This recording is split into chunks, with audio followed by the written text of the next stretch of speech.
মা বোনরা রাতে ঘুমানোর পূর্বে ছোট্ট সূরা 3 বার পড়লে ওই স্বামীর সংসারে কোনো অভাব থাকবে না, ওই স্বামীর সংসারে কখনো বড় বিপদ আসবে না। আল্লাহ পাক রব্বুল আলামিন অভাব দূর করে দিবেন। আল্লাহ পাক রব্বুল আলামিন ওই সংসার থেকে বিপদ বালা মুসিবত সকল বিপদ আপদ থেকে, দুর্ঘটনা অ্যাক্সিডেন্ট থেকে আল্লাহ তাআলা হেফাজত করবেন। প্রত্যেকটা মা বোনেরা চান যে তার সংসারে সুখ আসুক, তার সংসারে শান্তি আসুক। অনেক মা বোনেরা আমাদেরকে ফোন দিয়ে বলে, হুজুর সংসারে শান্তি নাই, হুজুর আমার স্বামীর টাকা পয়সার ভিতরে বরকত নাই। মা বোনদের জন্য অবশ্যই খুবই লক্ষণীয় একটি আমল, রাতে ঘুমানোর পূর্বে আমরা যদি এই সূরাটির আমল করতে পারি, আল্লাহ পাক রব্বুল আলামিন ওই ঘরের থেকে অভাব দূর করে দিবেন। শুধু তাই নয়, আল্লাহ পাক রব্বুল আলামিন বিপদ আপদ থেকে হেফাজত করবেন। পবিত্র কোরআনুল কারীমের ভিতরে ছোট্ট একটি সূরা রয়েছে, যদিও ছোট্ট সূরা, তবে এর ফজিলত অনেক বেশি। এই সূরাটি হচ্ছে সূরাতুল ইখলাস। কিভাবে পড়বেন বলছি। সূরাতুল ইখলাস এতটা ফজিলতপূর্ণ, আল্লাহ পাক রব্বুল আলামিনের পরিচয় এখানে রয়েছে। আল্লাহ পাক রব্বুল আলামিন জানিয়ে দিয়েছেন, এই সূরার ভিতরে তার পরিচয় বলে দিয়েছেন। নবীজি যখন কুরাইশদের কাছে, কাফের মুশরিকদের কাছে আল্লাহর পরিচয় দিতে গেলেন, তখন কাফের মুশরিকরা বলল, তোমার আল্লাহ কয়জন?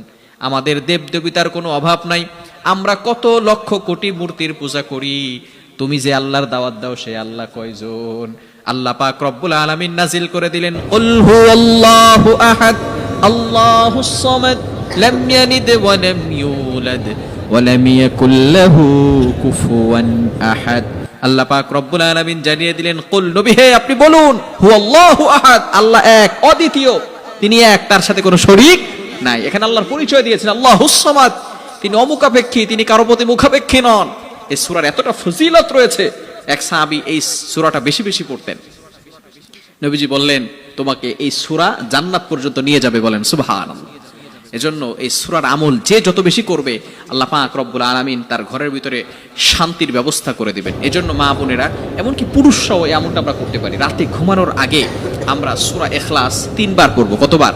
হাদিসের ভিতরে এসেছে, কোনো ব্যক্তি যদি সূরা ইখলাস একবার পাঠ করে, কোরআন শরীফের 10 পারা পড়লে যে সওয়াব হয়, সেই সওয়াব আল্লাহ তাআলা তার আমলনামায় দিয়ে দিবে, বলেন সুবহানাল্লাহ। 3 বার যদি কোনো ব্যক্তি পড়ে, তাহলে 3 × 10 = 30 পারা কোরআন শরীফ পড়লে যে সওয়াব হয়, আল্লাহ তাআলা সেই পরিমাণ সওয়াব তার আমলনামায় দিয়ে দিবে।